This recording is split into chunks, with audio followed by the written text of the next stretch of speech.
Assalamualaikum warahmatullahi wabarakatuh. Alhamdulillahirabbil alamin wassalatu wassalamu ala asrafil anbiya'i wal mursalin sayyidina wa maulana Muhammadin wa ala alihi wa ashabihi ajmain, amma ba'du. Pendidikan vokasi memegang peranan penting bagi pengembangan SDM Indonesia yang terampil di masa yang akan datang.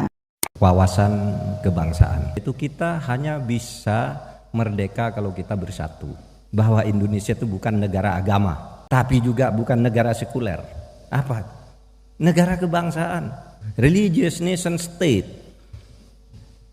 negara kebangsaan yang berketuhanan, yang beragama. Agamanya apa? Semua agama diakui.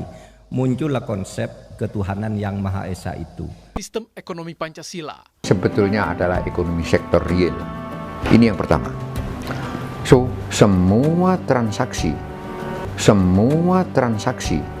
harus dijamin dengan underlying output.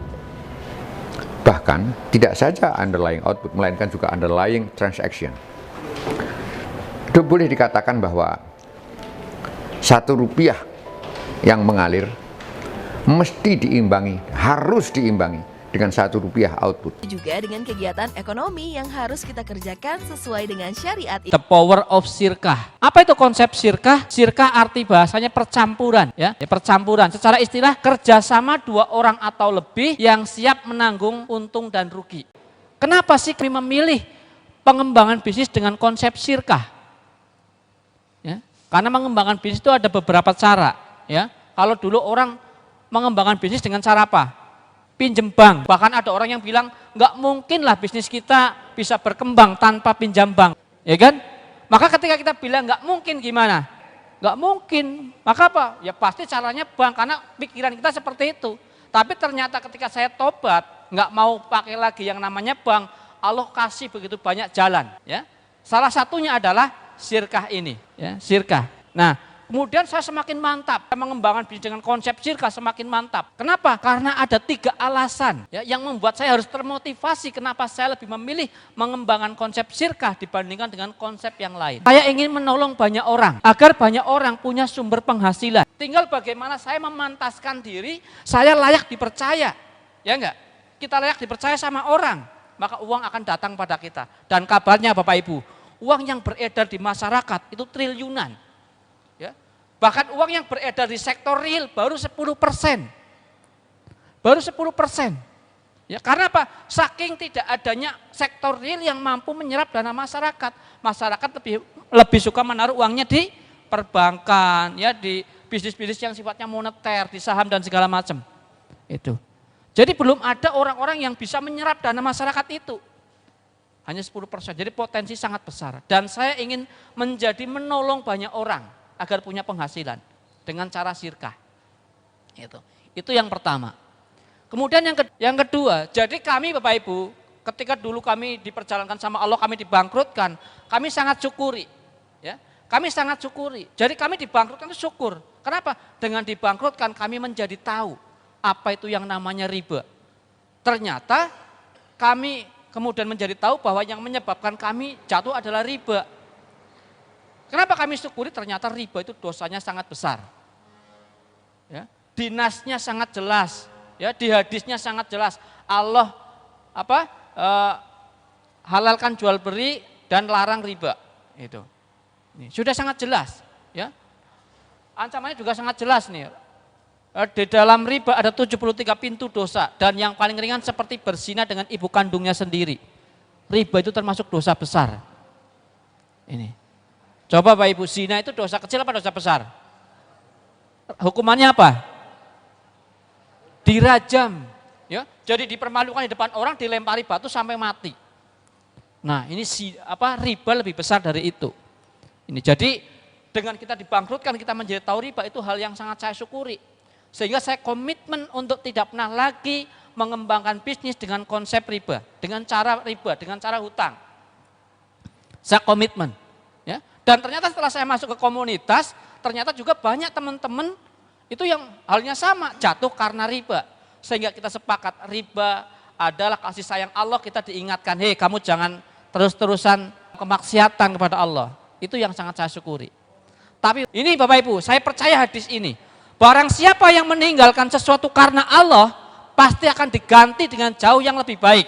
Percaya hadisnya, tapi kadang-kadang prakteknya, ya kan? Wah, percaya sih, ya kan? Tapi gimana? Ya, tapi saya sepenuhnya Bapak Ibu saya percaya, ya. Dan bahkan saya demi kepercayaan ini saya pernah dihadapkan pada sebuah pilihan, ya. Saya pernah dihadapkan pada sebuah pilihan. Saya memilih bisnis saya hancur, ya, atau saya mau ngambil riba. Saya waktu itu sama Allah bilang, ya Allah, andai kata bisnis saya harus hancur, ya, saya lebih baik pilih itu daripada saya harus pakai riba. Saya pilih itu Bapak Ibu. Bahkan saya rela di penjara daripada saya punya tanggungan waktu itu. Tapi kalau saya cerita nanti jadi buku sendiri ya. Ya alhamdulillah karena saya komitmen Allah perjalankan inspirasi kemudian saya jalankan dengan konsep sirkah. Jadi hari ini saya mau butuh modal berapa miliar, uang ada. Itu uang ada. Saya butuh uang 800 juta sehari 2 hari itu orang pada langsung masuk dan bahkan orang rebutan sekarang. Jadi orang mau ikut di resto kami, kita batasi maksimal 1 orang hanya boleh 5 lembar, nggak boleh borong. Orang mau borong sama kita nggak boleh. Kemudian yang ketiga, ini yang paling penting Bapak Ibu. Sehingga saya siar kemana-mana, saya mau diundang kaji barang, ya bahkan ke berbagai kota. Yang ketiga ini yang penting. Kita hidup di negeri yang kaya raya, setuju? Setuju? Tapi siapa yang menjadi tuan di negeri ini? Bapak Ibu perlu diketahui Bapak Ibu. Bapak Ibu ya, 80% aset di Indonesia itu dikuasai bukan oleh kita. Siapa yang punya tambang emas, tambang minyak, ya tambang batu bara, ini hampir semua kekayaan. Terus siapa yang punya aset-aset strategis? Kalau Anda ke sebuah kota, siapa yang menguasai jalan-jalan utama? Siapa yang menguasai mall? Siapa Bapak Ibu? Hampir semuanya bukan kita. 80% aset. Tapi Bapak Ibu, siapa yang tinggal di tempat-tempat kumuh, gang-gang sempit? Ya pinggir-pinggir rel kereta siapa? Orang asing apa orang kita? Orang kita. Ya, jadi kita siapa tuan di rumah kita? Pasar tekstil 80% dikuasai asing. Pasar tekstil. Pasar farmasi 80% dikuasai produk asing. Industri teknologi 92% impor. Hidup di negeri agraris buah impor. Hidup di sebuah negeri dengan panjang pantai terpanjang di dunia garam impor. Hampir semuanya impor. Beras aja impor. Ini Bapak Ibu yang memprihatinkan. Sayuran impor. Ya, apalagi kita bicara emas, minyak, tembaga, batu bara, semua dikuasai oleh asing. Indonesia memakai 160 juta kali per hari. 200 hak paten di Indonesia, 300 paten per hari. 40% pasarnya adalah Indonesia. Ini merek apa ini? Unilever menguasai produk kapitalis. Ini, ya. Ini di Indonesia mencetak 20 triliun per tahun. Uang kita sedot sama mereka. Coba kalau yang produksi sabunnya ibu-ibu gimana kira-kira? Coba yang punya odolnya kita, sejahtera enggak? Ya kan? Tapi semua kekayaan kita hanya menjadi pasarnya. Ini ya. Kuasai 93% air mineral dalam kemasan. 7,2 miliar ini Bapak Ibu, ya. Kelihatan enggak kelihatan? Kelihatan ya? Ini. Bapak Ibu, ini airnya siapa? Airnya siapa? Airnya kita. Yang kerja siapa? Yang kerja kita. Terus bangun pabrik pakai uang siapa? Uang kita. Uang di bank mereka bikin pabrik. Uang kita ibu naruh uang di bank itu yang membuat mereka bisa bikin apa-apa. Ya enggak? Uang kita, karyawan kita yang konsumsi siapa? Kita. Udah jadi duit dibawa kemana? Dibawa ke sana. Luar biasa ya kita ya. Begitu baik hati silakan ambil air, kita yang ngerjakan, kita yang minum, kita yang bayar. Ya enggak? Ya. Begitu luar biasanya kita saking murahnya, semua diserahkan kepada mereka. Yang penting kita rela hanya menjadi kacung di negeri sendiri. Ini Bapak Ibu, ya, susu. Ini. Sehingga Bapak Ibu muncul kesenjangan sosial yang luar biasa. Tadi saya sebutkan. Siapa yang punya aset-aset strategis, siapa yang punya hotel, yang punya mall, siapa yang tinggal di tempat-tempat kumuh, tempat-tempat sempit, pinggir rel kereta. Karena aset-aset strategis dikuasai kapitalis dan hendak dicaplok satu persatu. Ini akan dihabisi. Ini Bapak Ibu. Jadi semua nanti akan diperas ini, akan diperas seperti ini sampai kering. Bangsa ini akan diperas sampai kering, semuanya akan diambil alih oleh mereka. Ini. Mungkin bisnisnya teman-teman kapitalis belum main. Ya enggak? Kalau sudah main habis kita. Seperti toko kelontong, seperti peternakan, seperti bagaimana orang nanam bawang, nanam tomat nggak bisa masarin. Giliran masarin harganya murah, dipermainkan sama mereka. Ya, orang di Boyolali panen susu, harganya murah. Ini. Kenapa? Kapitalisasi itu.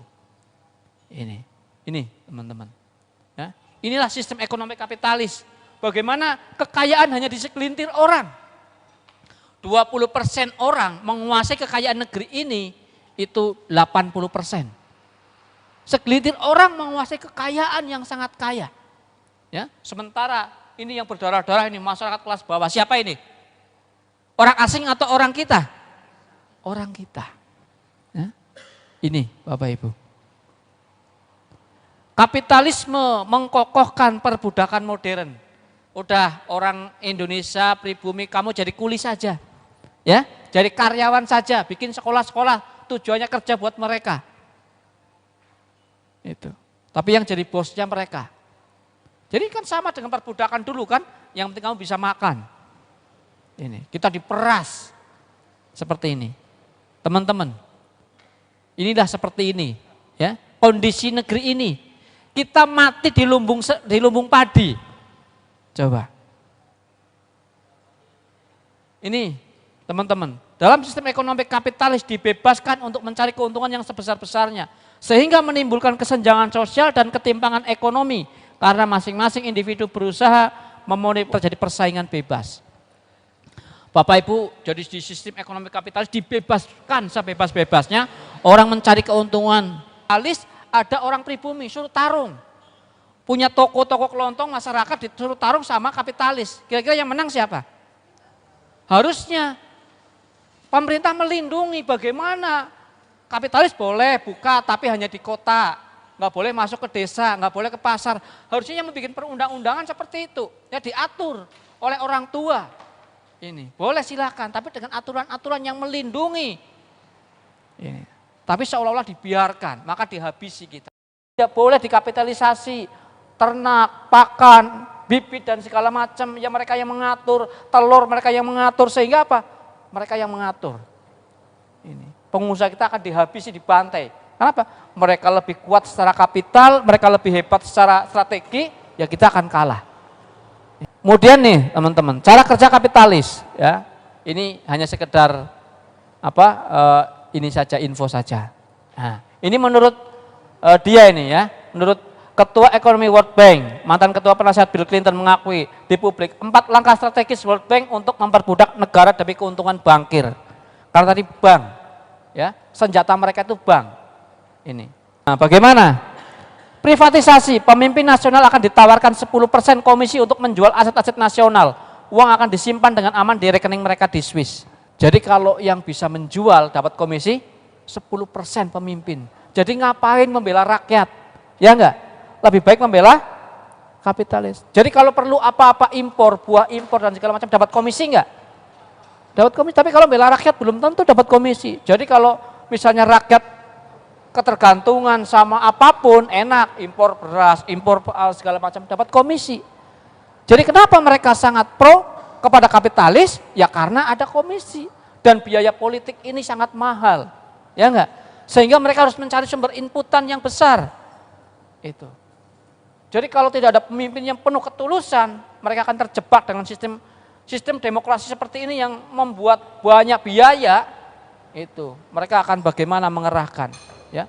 Sesuatu yang bisa dijual negaranya seperti ini. Jadi jangan heran kalau mereka pro kapitalis. Ini. Ya. Liberalisasi pasar modal. Lah ini. Kemudian nih, teman-teman, cara kerja kapitalis, ya. Ini hanya sekedar ini saja info saja. Nah, ini menurut dia ini ya, menurut Ketua Ekonomi World Bank, mantan Ketua Penasihat Bill Clinton mengakui di publik 4 langkah strategis World Bank untuk memperbudak negara demi keuntungan bankir. Karena tadi bank, ya senjata mereka itu bank. Ini. Nah, bagaimana? Privatisasi, pemimpin nasional akan ditawarkan 10% komisi untuk menjual aset-aset nasional. Uang akan disimpan dengan aman di rekening mereka di Swiss. Jadi kalau yang bisa menjual dapat komisi 10% pemimpin. Jadi ngapain membela rakyat? Ya enggak? Lebih baik membela kapitalis. Jadi kalau perlu apa-apa impor, buah impor dan segala macam dapat komisi enggak? Dapat komisi, tapi kalau membela rakyat belum tentu dapat komisi. Jadi kalau misalnya rakyat ketergantungan sama apapun, enak, impor beras, impor segala macam, dapat komisi. Jadi kenapa mereka sangat pro kepada kapitalis? Ya karena ada komisi. Dan biaya politik ini sangat mahal. Ya enggak? Sehingga mereka harus mencari sumber inputan yang besar. Itu. Jadi kalau tidak ada pemimpin yang penuh ketulusan, mereka akan terjebak dengan sistem demokrasi seperti ini yang membuat banyak biaya. Itu. Mereka akan bagaimana mengerahkan, ya. Sesuatu yang bisa dijual negaranya seperti ini. Jadi jangan heran kalau mereka pro kapitalis. Liberalisasi pasar modal, lah ini. Anda tahu rupiah sekarang berapa di Indonesia? 14.000, ya sekian ya 14.000 lebih. Anda tahu perbandingan dolar Amerika dengan rupiah tadi 14.000. Perbandingan dolar Amerika dengan dolar Singapura berapa? Hanya 1, sekian. Nyaris sama. Dolar Singapura dengan dolar Amerika itu nyaris sama. Negara-negara ASEAN lainnya itu nggak sampai 1.000 perbandingannya. Negara kita 14.000. Kenapa Bapak Ibu? Apakah negara kita karena sangat miskin? Justru negara kita sangat kaya raya. Negara kita dijebak. Ya, dijebak. Itu bagaimana sejak Anda bisa buka Quick Pianji menjelaskan bagaimana negara kita dijebak sejak tahun 70-an. Ya. Jadi negara kita diiming-imingi suruh hutang bahwa ini ada sebuah proyek yang sangat bagus, maka kamu perlu membangun, perlu hutang. Kemudian akhirnya hutang, ya enggak? Setelah hutang, proyek dikacaukan, enggak bisa bayar. Akhirnya kemudian apa? Suruh utang lagi. Terus seperti itu dijebak utang, akhirnya apa? Dengan hutang-hutang itu, kemudian ditawari ini itu persyaratannya. Kalau kamu tak pinjemi, tapi syaratnya jual ini. Kamu tak pinjemi lagi, syaratnya kamu bikin pabrik pesawat harus ditutup. Seperti itu banyak syarat-syarat. Orang yang punya hutang dikasih seperti itu, dijebak. Jadi kita dirampok sedemikian rupa. Ini, ya. Ini seperti ini. Jadi kenapa sampai 14.000? Ini hanya untuk pengetahuan saja, teman-teman. Apakah hal ini akan kita relakan begitu saja? Terus-terusan terjadi, kita dirampas, kita diperas sampai kering, sampai habis. Rela Bapak Ibu? Bagaimana caranya? Melawan kapitalisme dengan cara apa Bapak Ibu? Bapak Ibu, kira-kira kalau Anda diajak berjuang mau nggak? Mau? Nanti kita kasih tahu bagaimana berjuangnya. Bapak Ibu, Rasulullah pernah mencontohkan, mengalahkan kapitalis sebenarnya mudah. Mereka terlihat kuat, tapi sebenarnya rapuh. Ya. Dan kebetulan Rasulullah pernah mencontohkan, bagaimana ketika Rasul hijrah dari Mekah ke Madinah. Ya. Waktu itu ekonomi Madinah sama dikuasai oleh segelintir orang Yahudi. Membangun pasar sendiri, betul? Membangun pasar sendiri, membeli sendiri, yang jualan juga sendiri. Jadi Bapak Ibu, cara mengalahkan kapitalis tidak ada cara lain kecuali dengan cara berjamaah. Nah, kita bikin yang namanya sirkahmat, ya. Tapi sahamnya harus dimiliki seluruh kelurahan. Jadi seluruh kelurahan iuran bikin yang namanya sirkahmat. Atau 500 orang kelurahan bikin, 300 orang kelurahan bikin namanya sirkahmat. Maka orang kelurahan ini belinya kemana? Kenapa? Kenapa Bu? Karena punya sendiri, betul? Ya, karena punya sendiri. Kalau kita teriak-teriak, beli warung tetangga, hanya teriakan, nggak akan mampu. Tapi kalau melibatkan warga menjadi pemilik, gimana? Ya kan? Otomatis ibu mesti, oh itu punya saya, nanti saya dapat bagi hasil kan, ibu akan beli. Itu. Ya enggak? Kenapa? Keunggulan Alfa Indomaret adalah mendekatkan ke pasar. Ibu-ibu mau beli minyak, masa harus jauh-jauh ke kota, ya enggak? Wah ini punya sendiri, gampang karena perkelurahan. Setelah sukses satu Bu, kita bikin di 1.000 kelurahan. Apalagi kalau bupati yang bikin, menginstruksikan, kita bikin usaha bersama. Rakyat kita bikin di setiap kelurahan, 1.000 sirkahmat. Ya enggak? Setelah 1.000 sirkahmat, kita bikin pabrik beras, pabrik gula, pabrik odol. Kita suplai tuh sirkahmat. Ya enggak? Tapi kalau hari ini kita bikin pabrik, siapa yang akan menjual? Ya enggak? Kalau sudah punya ini, kemana Bu? Ke sini, ya kan? Otomatis akan ke sini. kita bikin bengkel, maka yang punya kapitalis nggak laku, ya nggak? Kita bikin rumah makan, yang punya seluruh warga kelurahan.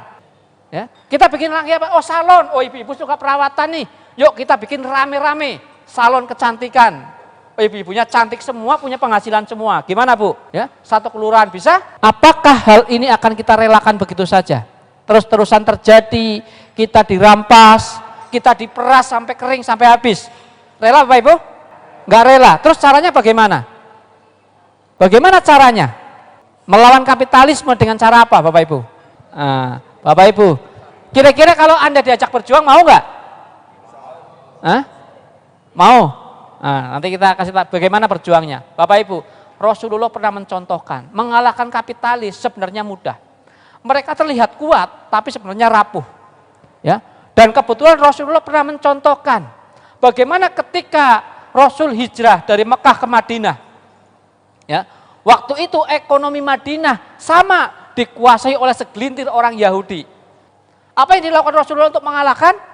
Membangun pasar sendiri, betul? Membangun pasar sendiri, membeli sendiri, yang jualan juga sendiri.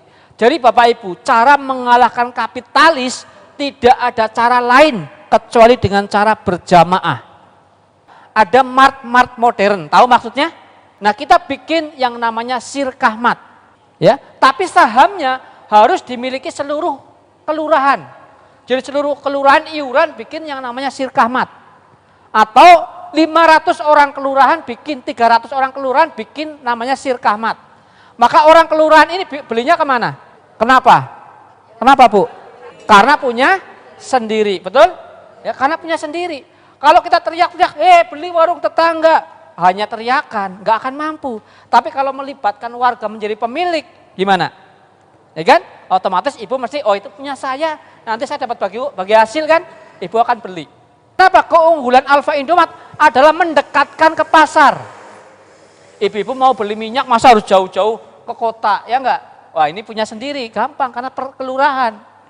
Setelah sukses satu Bu, kita bikin di 1000 kelurahan. Apalagi kalau bupati yang bikin, menginstruksikan, kita bikin usaha bersama. Rakyat kita bikin di setiap kelurahan, 1000 sirkahmat. Ya enggak? Setelah 1000 sirkahmat, kita bikin pabrik beras, pabrik gula, pabrik odol. Kita suplai tuh sirkahmat. Ya enggak? Tapi kalau hari ini kita bikin pabrik, siapa yang akan menjual? Ya enggak? Itu baru sirkahmat Bu. Ya enggak? Kita lihat lagi di kelurahan ini. Kelurahan butuh apa kelurahan? Kelurahan butuh bengkel, kita bikinkan bengkel. Yang punya siapa? Satu warga kelurahan. Iuran 500-an, kita bikin bengkel motor. Ibu kalau servis kemana? Kalau sudah punya ini, kemana Bu? Ke sini, ya kan? Otomatis akan ke sini. Kita bikin bengkel, maka yang punya kapitalis nggak laku, ya enggak? Kita bikin rumah makan, yang punya seluruh warga kelurahan, ya enggak?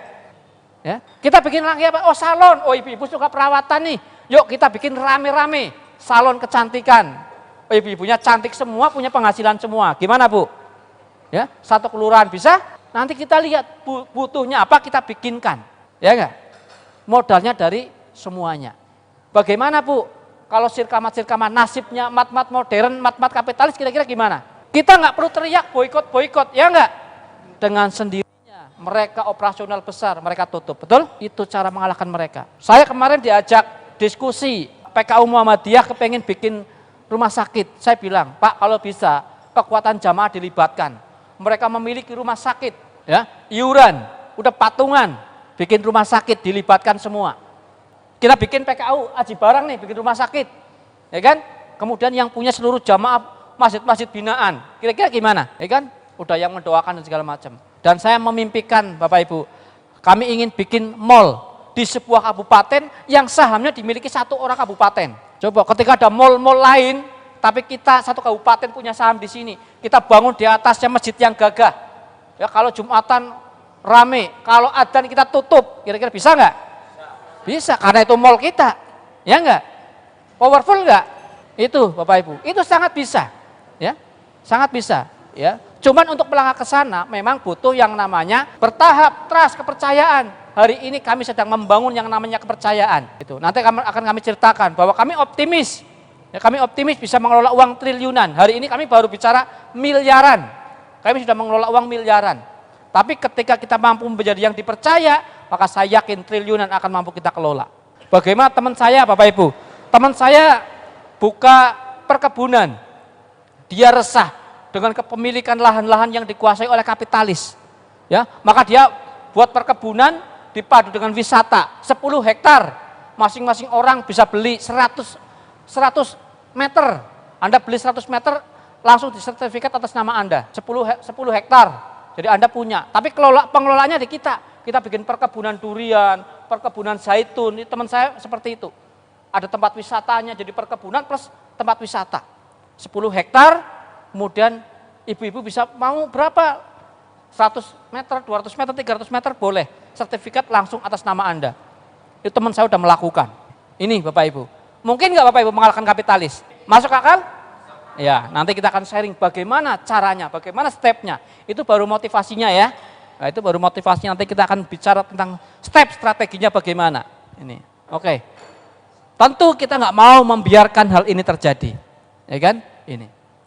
Maka caranya adalah seperti itu. Ya. Jadi Allah menciptakan sesuatu berpasang-pasangan. Tenang saja. Ya. Larangan satu paket dengan solusinya. Masalah dengan jalan keluarnya. Ini. Jadi kalau Allah melarang riba, solusinya apa? Solusinya apa? Jual beli. Kalau Allah melarang zina, solusinya apa? Menikah, betul ya Bu ya? Kalau sudah menikah kok masih zina lagi, solusinya apa Bu? Ada solusinya semuanya. Jadi kapitalisme pun ada solusinya. Solusinya apa Bapak Ibu? Berjamaah ya. Jadi berjamaah. Cara mengalahkan kapitalisme itu tidak ada cara lain. Bapak Ibu. Kenapa Bapak Ibu? Kalau kita masing-masing membangun bisnis sendiri, mereka itu udah 100 tahun lebih kuat di depan kita. Lebih maju 100 tahun di depan kita. Mereka udah bisnis, kita masih terjajah, betul? Kita masih terjajah, mereka udah bisnis. Jadi nggak mungkin kalau masing-masing kita itu bisa mengalahkan mereka, nggak mungkin. Mereka udah sangat kuat. Mengalahkan mereka nggak ada cara lain kecuali dengan cara berjamaah. Jadi kalau kita masing-masing hari ini membangun sendiri-sendiri, nggak akan. Maka harus ada orang yang mau menggalang kekuatan potensi jamaah ini, potensi umat ini. Jadi saya hadir ke sini dalam rangka menyadarkan tentang kekuatan jamaah itu. Oke, Bapak Ibu, ini secara singkat saja ya. Jadi sebenarnya membangun bisnis tidak harus dengan cara bank, ada berbagai cara. Tentunya juga kami lebih memilih konsep dengan cara sirkah, ya ini.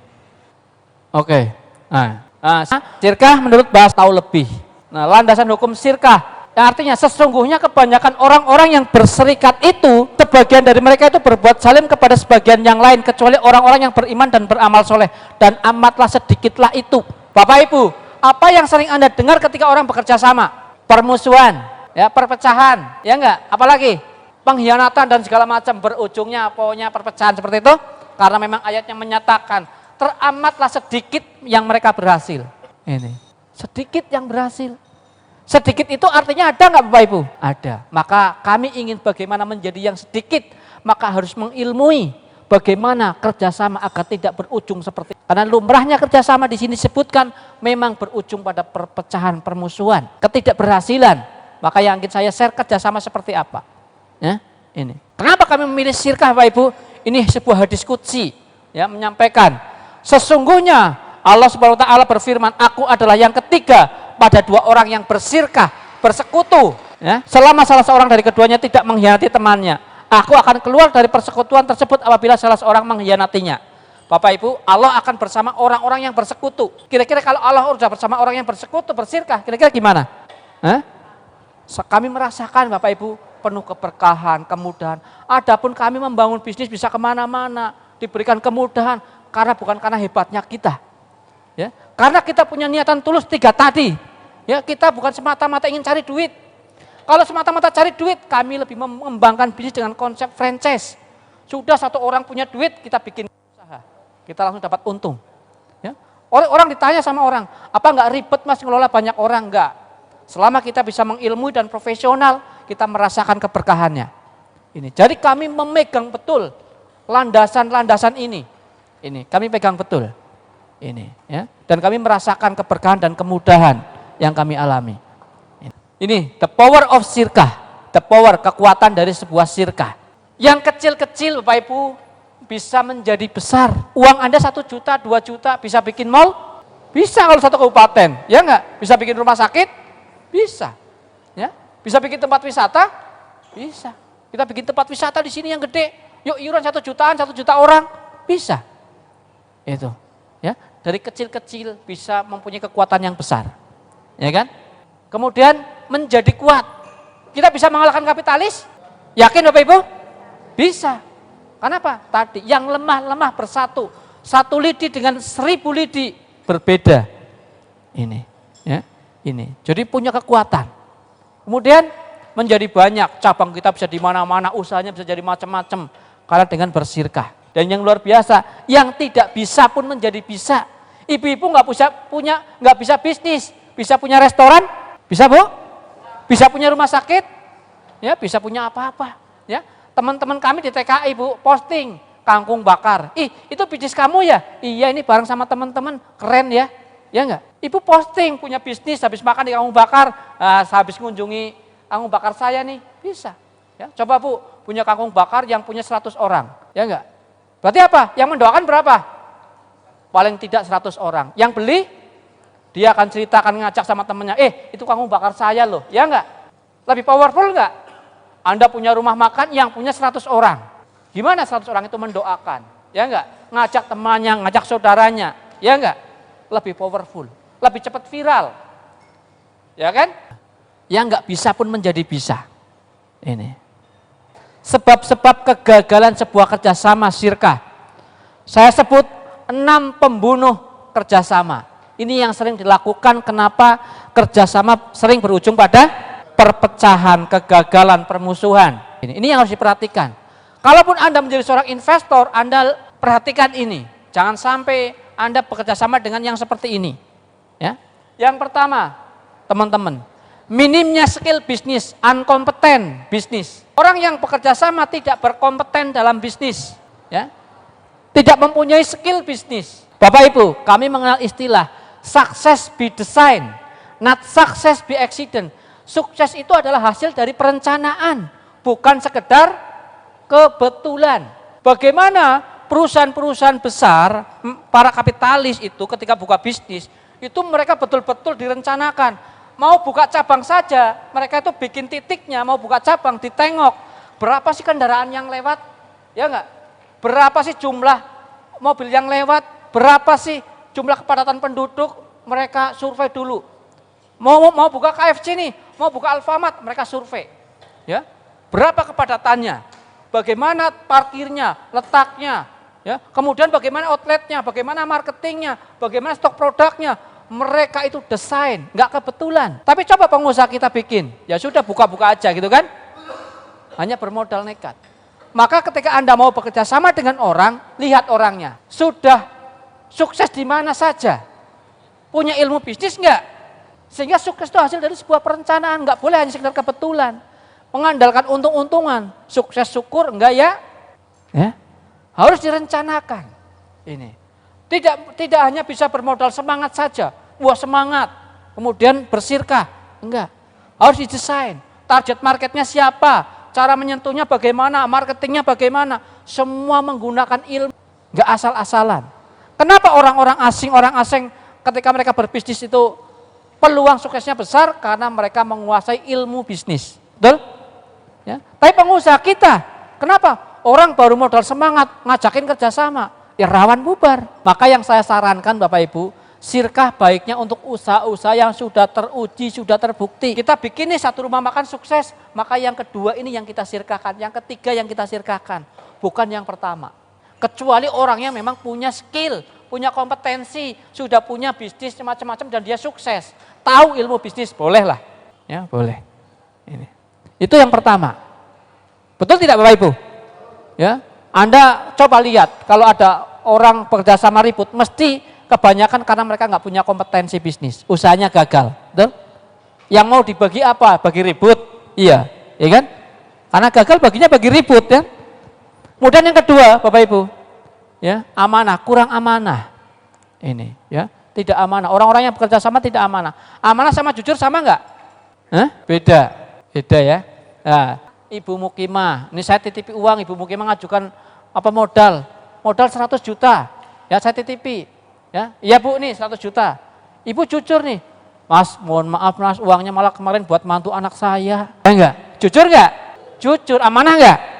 Enggak amanah kan? Jadi amanah dan jujur naikkan level. Rasulullah sampai dijuluki sebagai Al-Amin. Dan modal terbesar menjadi pengusaha itu integritas, amanah. Ya, walaupun kita nggak punya modal, tapi kalau amanah akan datang kepada kita. Ya enggak? Jadi jangan coba-coba kalau kita ingin menjadi pengusaha besar tidak amanah, habis kita. Ya, prinsipnya itu. Orang bisa besar karena amanah. Kemudian yang ketiga, inilah yang harus Bapak Ibu dan jarang dilakukan oleh teman-teman. Tidak transparan. Bagaimana orang ketika bisnis, Bapak Ibu? Kami, ya ini rahasia kami nih. Kami dulu buka restoran di Purwokerto, modal di awal 250 juta. Kami kumpulkan hampir 2 tahun. 250 juta pertama kami hampir 2 tahun. Tapi kemudian kami buka cabang yang kedua, 600 juta 2 bulan ya di Jogja. Kami bikin cabang yang ketiga di Rita Tegal, itu 2 hari, 600 juta. Itu hari ini kita nolak-nolak orang, sampai kita jual mahal. Orang mau invest, kita jual mahal. Kenapa Bapak Ibu? Karena transparansi yang kita berikan. Orang invest di kita Bu, itu tahu laporannya tiap hari. Omsetnya berapa, pengeluarannya berapa, profitnya berapa. Coba Bapak Ibu, Anda ikut invest tiap hari dapat laporan. Kira-kira gimana Bapak Ibu? Ya kan? Anda semakin mantap, ikut lagi, ngajak temennya, ngajak saudaranya, ini bisa dipercaya kalau ini. Dan Anda bisa tahu fisiknya, oh itu toh yang di Kampung, yang Purwokerto itu punya saya, oh yang di Tegal itu punya saya. Lihat fisiknya, ikut bisa memasarkan. Anda ikut falas, ikut saham, nggak tahu. Ya nggak tahu ini usaha ada apa nggak tahu. Tapi kalau ini tahu, itu wujud fisiknya ada. Transparansi. Kebanyakan orang Bapak Ibu, ketika butuh modal, main tiap hari ke rumah yang punya modal. Ya nggak? Giliran dapat gimana? Waktu belum dapat gimana? Tiap hari. Ya nggak? Datangi. Begitu? Begitu udah dapat gimana? Udah nggak pernah ada kabar. Laporan aja harus diminta. Ya nggak? Susahnya minta ampun. Laporannya mana? Laporannya mana? Nggak pernah mau ngasih laporan. Begitu? Ya jadi wajar kalau dia tidak meningkat.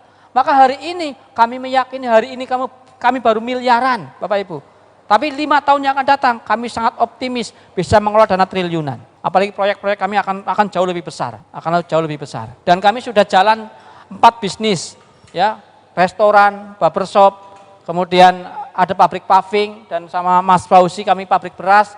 Insya Allah kita ingin bikin yang namanya grosir mat. Ya, nanti ada beberapa bisnis yang akan kita luncurkan. Dan kami bersama tim-tim profesional, ya, tim-tim yang menguasai bisnis. Kami ingin menghimpun potensi umat, ya, untuk bisa menjadi sebuah kekuatan mengalahkan kapitalis. Kemudian apa? Pengelola tidak sevisi. Nih, ini juga, jadi Bapak Ibu, pengelola tidak sevisi. Maka saya sarankan, yang mengelola bisnis baiknya nggak usah banyak-banyak orang. 1 orang, 2 orang, atau sebuah perusahaan. Karena kalau banyak orang, gimana Bapak Ibu? Saya kemarin Bapak Ibu, belum lama, itu saya kedatangan ustadz-ustadz, sharing, konsultasi. Ustadz-ustadz sangat semangat, kepengen bikin mart muslim. Dengar ya Bapak Ibu ya? Mart muslim akhir-akhir ini kan begitu marak kan? Ya enggak? Mart muslim. Saya tanya sama beliau-beliau, antum ini kepengen bikin mart itu tujuannya apa? Cari duit? Apa kepengen bagaimana menghimpun potensi umat? Wah, saya yang penting menghimpun potensi umat. Oke. Tapi kalau caranya saya gini, saya justru nanti hasilnya sebaliknya, malah akan menjadi ribut, banyak masalah. Umat malah akhirnya menjadi kabur, akan gagal. Kenapa? Karena bayangkan Bapak Ibu, sebuah mart, ya, pengelolanya isinya ustadz-ustadz, tokoh-tokoh. Gimana kalau rapat kira-kira? Coba, gimana kalau rapat? Ustadz ini, wah, ya, ada perahu, ada yang narik ke sana, ada yang narik ke sana, ada yang narik ke sana. Kira-kira jalan nggak? Malah muter-muter, ya nggak? Maka saya sarankan gini, kalau antum memang serius seperti itu, antum itu cukup menjadi investor pasif. Arahkan jamaahnya, antum cari pengelola yang sudah terbukti, sudah teruji, mart muslim. Ya, udah jadi investor pasif semua, tidak boleh mengintervensi pengusaha. Jadi yang ngelola hanya 1 orang, 1 kepala. Boleh yang investasinya banyak orang. Tapi kalau antum pada ngelola, ribut, cuman ribut malah nanti. Ya enggak? Itu. Kami melibatkan banyak orang, tapi banyak orang itu enggak ada yang intervensi kami. Semuanya adalah investor pasif. Taunya untung, rugi juga harus, ya kan? Ini. Investor pasif. Jadi kalau terlalu banyak pengelola gimana? Anda bisnis banyak pengelola, nanti ujung-ujungnya iri-irian, ya enggak? Wah, dia enggak pernah datang, wah saya udah paling capek, ya enggak? Wah, seperti itu. Itu. Maka saya sarankan kerjasama itu baiknya pengelolanya sedikit orang atau satu orang satu perusahaan yang satu visi.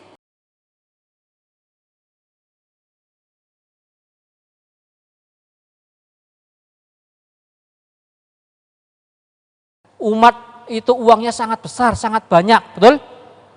Ya. Coba orang luar negeri aja itu bisa triliunan itu. Setiap tahun itu triliunan satu negara. Belum bicara PNS, belum para pensiun BUMN itu bisa sampai ratusan juta miliaran. Ya enggak? Cuman mereka enggak tahu naruh uangnya di mana. Belum ada yang layak dipercaya. Coba kalau kita mampu menjadi orang yang dipercaya, bisnis kita bagus, transparansi dan segala macam, maka ya itu yang bisa dipercaya. Itu ya orang akan getok tular. Banyak orang sudah komitmen punya bisnis, ingin berkembang, nggak punya modal. Jadi umat butuh modal. Saya melihat banyak bisnis-bisnis yang prospek di masyarakat tapi belum optimal. Saya ada teman punya bisnis untungnya sampai ratusan juta. Saya motivasi beliau untuk bisa lebih optimal. Tapi rupanya beliau bingung bagaimana mas caranya buka cabang. Enggak yang seperti itu. Ya, punya usahanya sebenarnya sudah bagus, ya, atau punya rumah sakit atau punya apapun banyak, tapi giliran mau buka cabang bingung. Ada enggak? Bingung. Maka saya hadir. Saya hadir ke sana untuk bagaimana bisnisnya layak disirkahkan, ya. Bapak Ibu, melihat hal ini kami insya Allah dalam waktu dekat kami akan bikin bank. Kami akan bikin bank.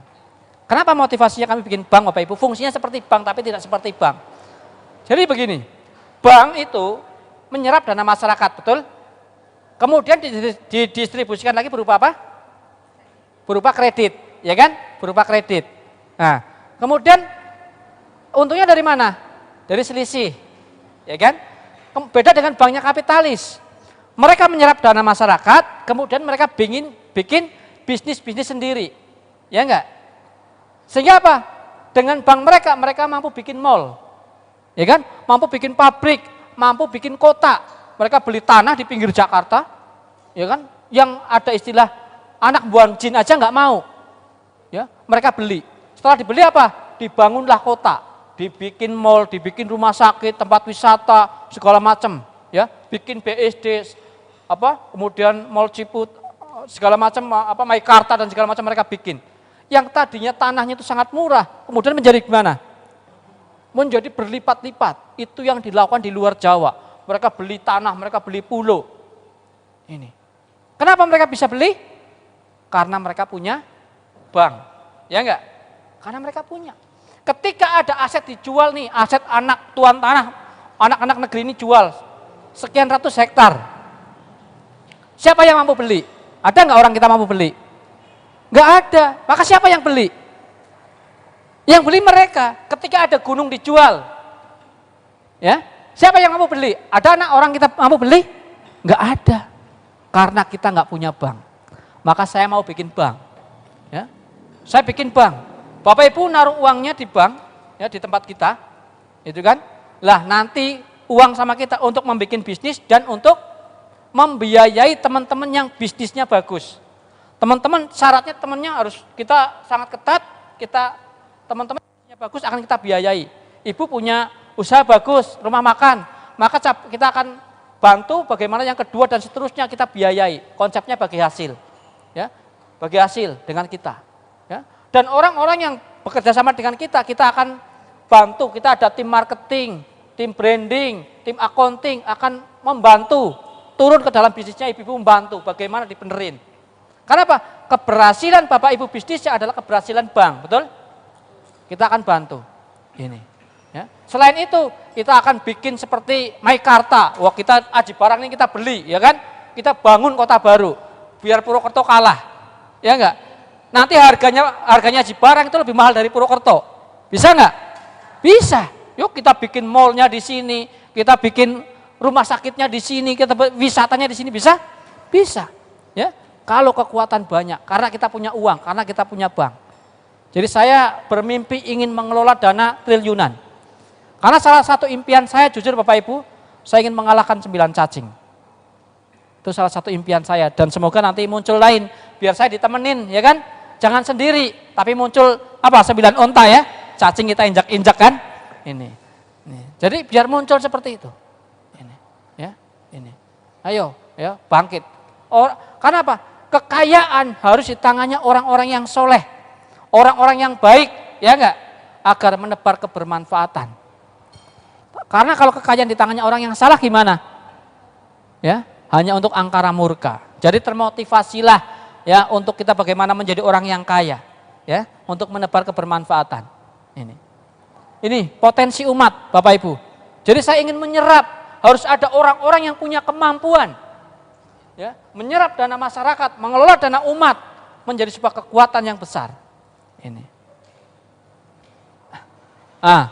Ini Bapak Ibu, apa yang bisa dilakukan dengan sirkah? Tadi sudah sampaikan, bisa bikin restoran, bisa bikin bank, bisa bikin perumahan, ya, bisa bikin rumah sakit, ya, pabrik, mal, dan lain-lain. Insya Allah semua bisa kita lakukan. Dan kita bisa bikin kota mandiri, ya. Kalau di sana ada Meikarta, kita lebih awal buka Aprilkarta, ya. Ini, ya, kita lebih tercepat, ya. Ini strategi. Ini strategi membangun bisnis sirkah, Bapak Ibu. Ini adalah sesuatu yang sudah kami praktekkan, ya. Ini hasil praktek kami polakan dan sudah kami tulis di buku, ya. Nanti teman-teman yang pengen beli buku silahkan, di sana ada cuma 10, ya, terbatas dan harganya istimewa. Ini teman-teman strateginya. Yang pertama, apa strateginya? Yang pertama adalah niat. Jadi Bapak Ibu, kalau Anda ingin membangun bisnis ini dengan konsep sirkah, yang pertama adalah niat. Niat dalam Islam itu sangat penting. Ya, bahkan sesuatu tergantung dari niat. Karena apa? Tugas kita di dunia tidak lain tidak bukan wa ma khalaqtul jinna wal insa illa liya'budun. Tidaklah aku ciptakan jin dan manusia kecuali untuk beribadah. Jadi tugas kita tidak lain untuk beribadah. Jadi sangat sayang kalau apa yang kita lakukan hanya semata-mata urusan dunia. Jadi maka ketika Bapak Ibu bisnis, niatkan ada nilai ibadah di dalamnya. Ya, ada niatan ibadah. Nah, bagaimana? Bapak Ibu, kami ada 3 niat tadi. 3 alasan kenapa kami harus bersirkah. Coba Bapak Ibu, kita yang namanya menikah dan berzina, aktivitas fisiknya sama enggak? Menciumnya kita di zina, pahala apa dosa? Di menikah, pahala. Bikin pahala gampang ya, sering mencium ya kan? Itu pahala, ya kan? Tapi Bapak Ibu, ya, yang membedakan apa sih? Perbuatannya sama kok bisa hasilnya beda? Niat 10 menit ijab kabul, Bu. Ya enggak? Hanya beda karena niat. Maka penting niat. Maka saya di sini meniatkan. Kenapa saya bersirkah? Jangan hanya gara-gara semata saya sedang sulit modal. Ya, kemudian saya menjalankan sirkah, tapi ada 3 alasan. Ingin membantu banyak orang agar punya penghasilan. Ingin memberikan solusi bahwa riba ada solusinya. Ya, kemudian bagaimana kita ingin mengalahkan kapitalisme untuk menebar kebermanfaatan. 3 alasan. Jadi Bapak Ibu harus ada alasan kuat. Kalau saya hanya orientasinya cari duit, udah ngapain sirkah? Ya kan? Lebih baik saya franchise, ya enggak? Karena ada 3 alasan tadi, ya. Maka saya sekarang semua bisnis saya inginnya saya sirkahkan semua. Karena saya ingin agar banyak orang punya penghasilan. Niat yang pertama. Innal a'malu binniyat. Sesuatu bergantung pada niat. Jadi luaskan niatnya. Ketika Anda mau ikut sirkah pun, Anda niat dapat ibadah, nggak cuma dapat hasil. Ya, saya ingin mensukseskan, ya, pola syariah ini. Semoga akan menjadi sebuah pemantik jalannya tegaknya ekonomi syariah. Ya enggak? Harus ada niat. Itu. Kemudian yang berikutnya, bangun bisnis yang unggul. Jadi kalau Anda ingin bisnisnya disirkahkan, bangun bisnisnya. Sukses by design. Bagaimana agar sukses itu hasil dari sebuah desain. Anda harus punya kompetensi bisnis. Sehingga ketika Anda buka bisnis, secara hitung-hitungan pasti untung. Pasti sukses. Karena Anda menguasai. Jadi suksesnya nggak cuma kebetulan. Untung ya syukur, enggak ya sudah. Ya, melibatkan uangnya banyak orang kayak gitu, gimana kira-kira kalau rugi? Diribut kan? Nah ini. Ya. Dan yang berikutnya, bangun integritas, bangun kepercayaan, ya, bangun kepercayaan. Kemudian yang berikutnya, tunjukkan integritasmu. Jadi kita harus menunjukkan integritas. Jadi kita harus masuk ke dalam komunitas, banyak bergaul, agar orang itu banyak yang kenal bahwa kita orang baik, kita orang soleh. Kalau kita banyak dikenal orang, yang kenal kita 1000 orang, ngajak orang lebih mudah nggak? Nawarin lebih mudah nggak? Tapi kalau yang kenal kita hanya 3 orang, mau nawarin gimana? Ya, sulit. Ini. Kita butuh modal 1 M. Kita ngajak 1 orang mungkin sulit, susah. Sirkah ini dipecah 100 miliar dipecah menjadi 1000 lembar. Kalau 1 lembar 1 juta, banyak nggak teman-teman kita yang mampu? Banyak saudara-saudara kita yang mampu? Banyak. Itu sirkah. Ya. Kemudian tawarkan. Sirkah itu memecah, itu dipecah. Ya. Tapi kalau kita ngajak 1 miliar mungkin susah. Kemudian yang berikutnya, Bapak Ibu, Anda buat kolam. Anda buat kolam, semua orang-orang yang kenal Anda, relasi Anda masukkan ke dalam kolam. Diapain? Tenggelamin. Ya. Maksudnya gimana? Kita bikin kolam Facebook bisa, WhatsApp bisa, orang-orang itu dibikinkan grup. Saya pakai Facebook, Bu. Jadi saya pakai Facebook. Orang-orang yang berteman dengan saya di Facebook, nggak tahu siapa dia, tak cemplung-cemplungin di situ. Saya bikin kolam di Facebook. Ya. Jadi orang yang ikut tadinya orang-orang yang percaya saja. Lama-lama yang lihat, lama-lama perhatikan, oh ini kelihatannya kok hasilnya bagus. Mereka akhirnya lama-lama ikut. Jadi kita bikin Facebook dengan Facebook. Ya. Kemudian jaga dan tingkatkan. Ini syarat-syarat bisnis yang disirkahkan. Bisnisnya bukan bisnis kemaksiatan. Jadi kalau ada bisnis bagus, wah ini prospeknya bagus nih, profitnya apa bisnisnya? Karaoke.